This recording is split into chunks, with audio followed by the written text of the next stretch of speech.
પણ જ્યારે હું સ્થાનિકના આપણા સમાજના ચૂંટાયેલા પ્રતિનિધિઓ જ્યારે ચૂંટણીની અંદર દારૂની રેલમછેલ કરે છે અને દારૂ પાઈને સમાજને ગેરમાર્ગે દોરીને તમે ચૂંટણીનો લાભ લઈ લો છો, ત્યારે તમે સાહેબ તમારો સ્વ બચાવ કેમ કરો છો?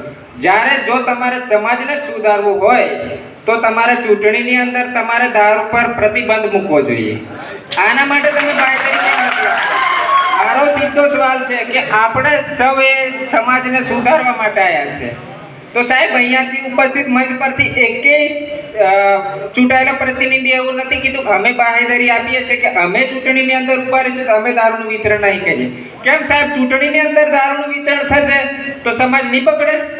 મોફતનું પીછે છોરાતા તે સમયે ગેરમાર્ગે દોરાશે.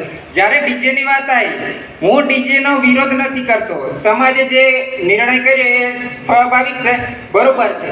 જ્યારે ડીજેની વાત આવી 51,000ની દંડ કરી. કેમ કે ડીજે વધારાનો વાગે, અશ્લીલ ગીતો વાગવાથી સમાજ ગેરમાર્ગે દોરાય છે.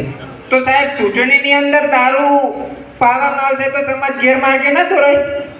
આના માટે તમે ડીજે માટે 51,000ની જોગવાઈ કરી છે. તો ચૂંટણીની અંદર કોઈ બી પ્રતિનિધિ કોઈ બી ચૂંટણીની અંદર દારૂ વિતરણ કરતો પકડાશે તેના માટે 10 લાખની જોગવાઈ કરો સાહેબ. આના માટે જો તમે સંમત હોય તો હું તમને સાચા સમાજ સેવક માનીશ. આના માટે પહેલી ખરાઈ કરવી પડશે. બાકી હું આ બિલ તમે જો સમાજનું પાસ કરશો એ મેં ગ્રાહ્ય રાખું નહીં. મારા મંતવ્ય